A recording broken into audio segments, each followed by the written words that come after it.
अस्सलाम वालेकुम नाज़रीन HRJDO न्यूज़ में आया वज़ीर उनड़ असां हींअर मौजूद आहियूं मैरापुर में 15 ॾींहं अॻु सफ़िया मला मासूम न्याणी जेका अगवा थी वई उन जो जेको मामिलो आहे जेको मसइलो आहे उहो तमामु घणो मुंझियल आहे। असां सां गॾु न्याणी जो वाल साहब मौजूद आहे। अचो उन खां पुछूं था असल मसइलो आहे छा।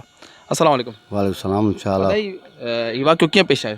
वाक़ियो पेश साईं मुंहिंजे भाउ पढ़ण जो प्यारो कयूं उन एवज़ में ही पलान करे अगवा करे आहिनि मुंहिंजे घरां।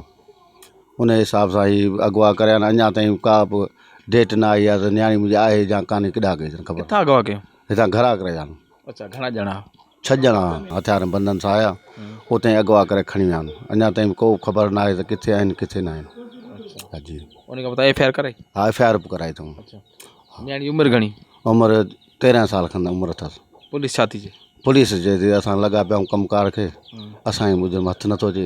इहा ई ॻाल्हि। घणनि माण्हुनि तां FIR कटाई आहे? FIR 6 ते आहे। घणा माण्हू गिरफ़्तार थिया? गिरफ़्तार थिया आहिनि 2 माण्हू। उहे चवंदा फलाणे माण्हूअ खे ॾिनो अथऊं असां ॿांह खईं हितां कुबर ते छॾी अथऊं। कुबर खे ख़बर हूंदी वधीक असांखे कान्हे ख़बर। कुबर कहिड़ा?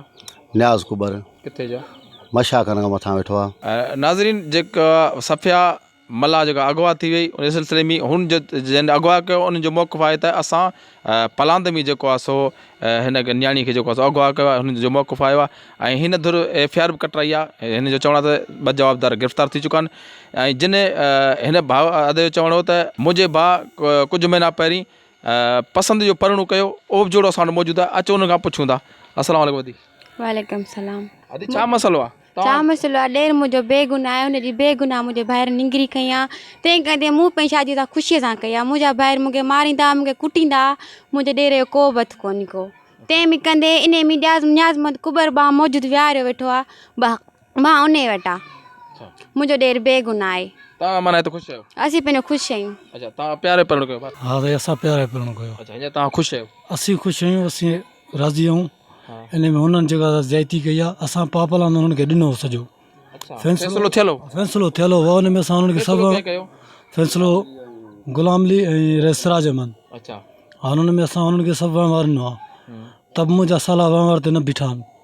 उन खां बावजूदि में हिननि जेको मां ॾाढा मुर्सी करे इहो कयो आहे कमु। अच्छा, पुलिस हिन वक़्तु घणा माण्हू गिरफ़्तार कया आहिनि? माण्हू 2 गिरफ़्तार करायो। भेण तव्हां हींअर पंहिंजे घर में ख़ुशि आहियो? आउं पंहिंजे घर में ख़ुशि आहियां। हा फ़ैसिलो थियो आहे। मुंहिंजे भाइर ने ज़ाती कई आहे मुंहिंजे ॾेर सां।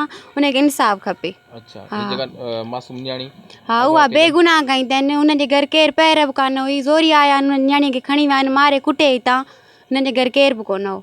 नाज़रीन मासूम न्याणी जेका अगवा थियल आहे उन सफ़िया मला उन जी अमर बि असां सां गॾु मौजूदु आहे। अचो त उन खां पुछूं था। भेण हीउ कीअं वाक़ियो पेश आहे?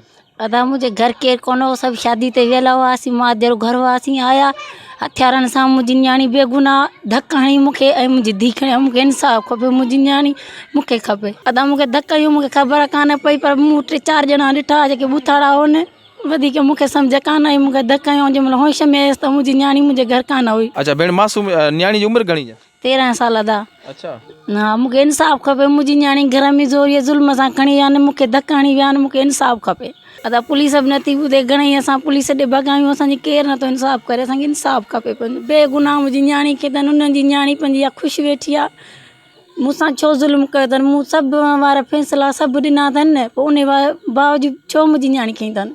मूंखे पंहिंजी न्याणी खपे। अदा मुंहिंजी न्याणी जी एतिरी उमिरि कान्हे। ही कूड़ो बयानु ॾियारे ऐं उन्हनि इहो कूड़ो निकायो अथऊं। मूंखे पंहिंजी न्याणी खपे। इहा अपील आहे। अलाए मुंहिंजी न्याणी मारे छॾी अथनि अलाए किथां गुम करे छॾी अथनि। अदालत में पेश कनि भला किथे बि मूंखे पंहिंजी न्याणी त ॾेखारीनि। हा ही कूड़ो निकाना मूं ठाराए इहो ॾिनो अथनि। तव्हां पाण ई ॾिसो मुंहिंजी न्याणीअ जी उमिरि ई न आहे एतिरी। हा मुंहिंजी न्याणी 13 सालनि जी आहे। मूंखे पंहिंजी न्याणी खपे बसि। अदा SP साहिब इहा अपील आहे त मूंखे पंहिंजी न्याणी खपे।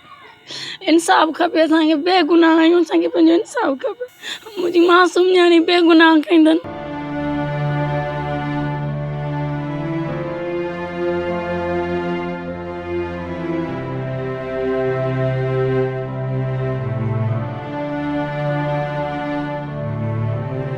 नाज़रीन 15 ॾींहं अॻु मैरापुर मां सफ़िया मला जेका जंहिंजी उमिरि 13 साल आहे उनखे तव्हां अगवा कयो वियो पलांद में ऐं असां हिन जो जेको पहिरीं पसंदि पढ़णु कयो उन सां असां ॻाल्हि ॿोल कई, उन्हनि चयो त असांजो अॻु में फ़ैसिलो बि थियल आहे ऐं असीं तमामु घणो ख़ुशि आहियूं। उन जे बावजूदि बि जेको आहे सो हुननि ज़ोरी ज़बरदस्ती घर में गिड़ी हथियार बंदनि सां मासूम नियाणीअ खे अगवा कयो। उन्हनि खां पोइ हिन जो चवणो त हुननि कूड़ो निकाहनामो ठारायो आहे ऐं जॾहिं त नियाणी जी उमिरि 13 साल आहे, उन जी उमिरि शादीअ जी उमिरि उनजी न आहे ऐं उन्हनि ज़बरदस्ती हिकिड़ो कूड़ो निकाहनामो ठारायो। उन खां पोइ चवणो त असां FIR कटण खां पोइ सिर्फ़ु पुलिस हिन महिल ताईं 2 माण्हुनि खे गिरफ़्तार करे चुकी आहे ऐं जेको सपोर्ट करे पियो उन्हनि खे उहो न्याज़ हुसैन कुबर नाले हिकु शख़्स आहे जेको बासर आहे, उनखे सपोर्ट आहे। हिननि अला इख़्तियारनि SP साहब IG सिंध खे अपील कई आहे त महिरबानी करे कीअं बि करे असांखे इंसाफ़ ॾिनो वञे ऐं मासूम सफ़िया मल्लाह खे जल्द खां जल्द आज़ादु करायो वञे। कैमरामैन शान सां गॾु वज़ीर उनड़ HRJDO न्यूज़ सकरंड।